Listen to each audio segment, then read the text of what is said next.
also be doing in the future. And with every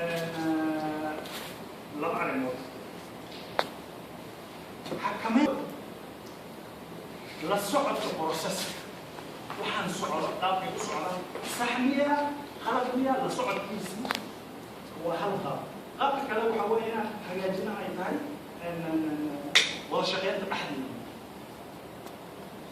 So I'd like to wrap it up there. I think my name is Justin Dua. magacaygu waa Justin Dua. I'm from Cote d'Ivoire. Every post wadanka la yidhaah ayuu ka socdaa. For those who don't know Cote d'Ivoire can say Drogba here. ninka oo dhigaya Drogba la yidhaahdo oo dalku u dhashay waaye. So number 9. Chelsea. Yeah, Chelsea number 9. Okay, before coming here, I've been working in Muslim countries. I started. ayaan dadka ugu balan qaaday kadib ilaa ay waxay noqon taasaan ugu doortay taasaan doorashada aan ku helay gudoomiyaha oo markaas doorka maxkamadda noo ahaa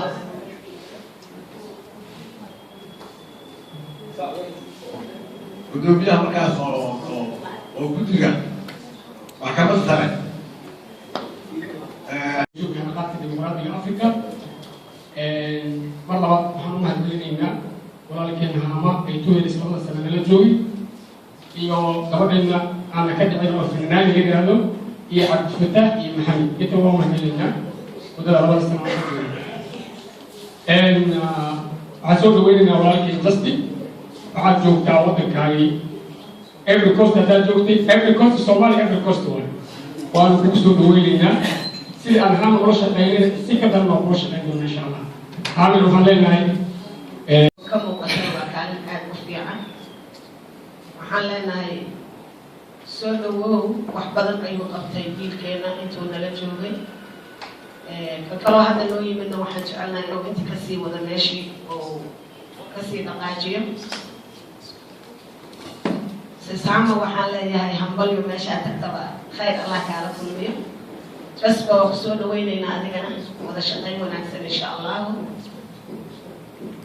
وحن آدي وقام هذا إلينا سيد الشرف تبضل له